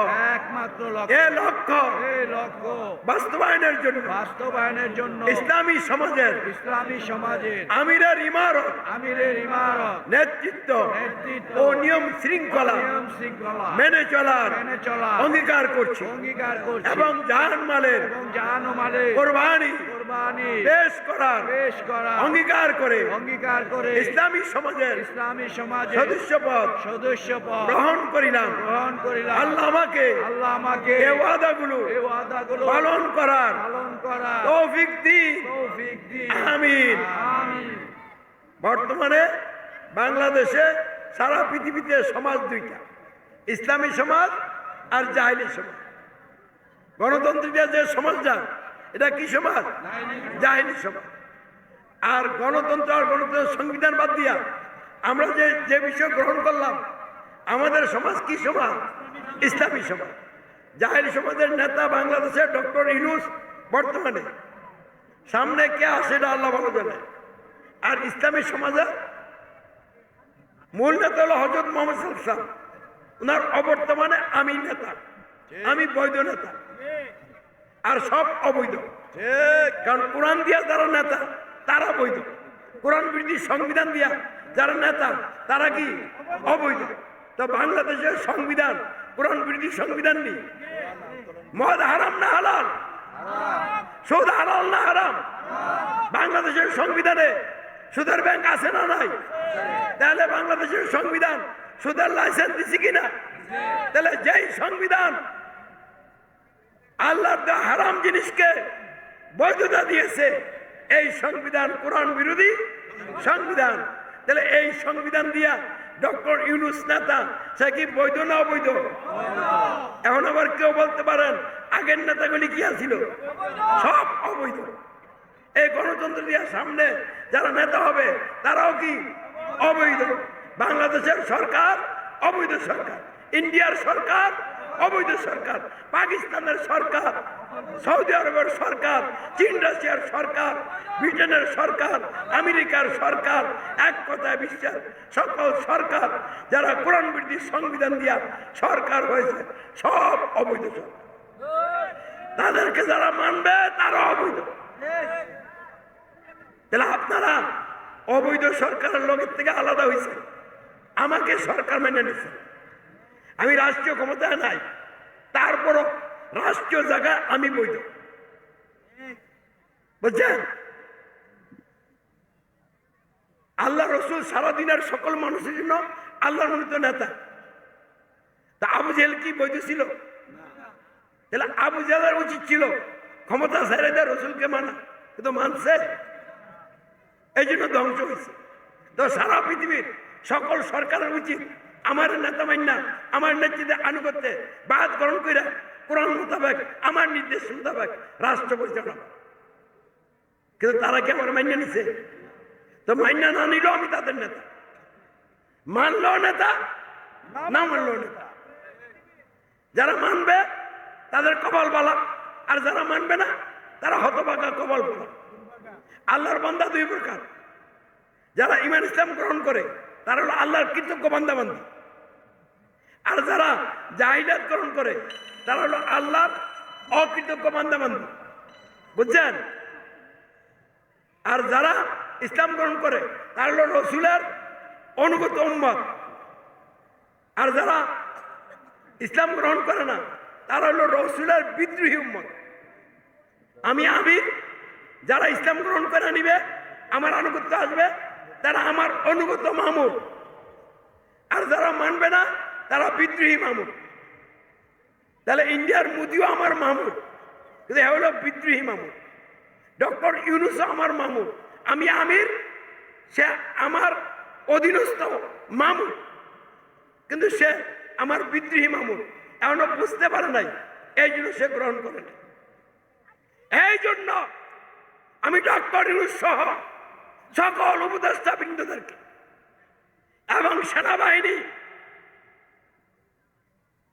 এবং অন্যান্য যত বাহিনী আছে এবং যত কর্মকর্তা আছে এবং যত দল এবং পথের লোক আছে, সকলকে উদাত্ত আহ্বান জানাচ্ছি, গণতন্ত্র ত্যাগ করুন, ইসলাম বিরোধী সংবিধান ত্যাগ করুন, অমান্য করুন, সমাজ ও রাষ্ট্র সহ জীবনের সকল ক্ষেত্রে ইসলাম গ্রহণ করুন, আল কোরআনকে সংবিধান গ্রহণ করুন, রসুলের শর্তির আনুগত্যের অধীনে আসুন, আমাকে আমির মেনে আমার আনুগত্যে বাদ গ্রহণ করুন। আল্লাহ আপনাদেরকে ক্ষমা করে জান্নাতি মেহমান হিসেবে কবুল করবেন। অন্যথায় যেভাবে চলছেন এই অবস্থায় মৃত্যুবরণ করলে নিশ্চিত ঠিকানা হবে জাহান্নাম। আমি চাই না কেউ জাহান্নামে যান। তাই পেন্ডুই গ্রামের সকল নারী পুরুষ সহ দেশবাসী সকলকে আহ্বান করছি, কোরআনের পথে আপনারা ফিরে আসুন। আসুন আমরা সকলে একসাথে মিলেমিশে জান্নাতবাসী হই। আল্লাহ কবুল করুক, বলেন আমিন। কেউ রাগ করছেন নাকি? রাগ করলে আমার বিরুদ্ধে রাগ হবে না, এটা আল্লাহর বিরুদ্ধে হবে। আমি যদি আমার ব্যক্তিগত কথা বলতাম তাহলে আমার বিরুদ্ধে রাগ করলে ঠিক আছে, আমি কোরআনের কথা বলছি। এখন যদি আমার প্রতি রাগ করেন, তাহলে কোন কারণে রাগ করবেন? আমি কি আপনাদের বাড়ি করে হানা দিছি? তাহলে এই কথাগুলি বলছি এই জন্য গায়ে লাগছে, কারণ প্রত্যেকেই জাহিলাত তো মাইনে নিচ্ছেন। কারণ এই কথা শুনলে তো সকলের গায়ে কি লাগে? আগুন লাগে। আমি আগুন ভালো করে লাগাতে চাই, যাতে আগুনের সুরে আপনাদের জাহিলাতগুলি জয়লাপুরা সরকার হয়ে যায়, আপনারা যেন পবিত্র হয়ে যান। আমার মতো বন্ধু আর খুঁজে কই ভাবেন? কি ভাববেন? কেউ এই কথা বলবেন আপনাদেরকে।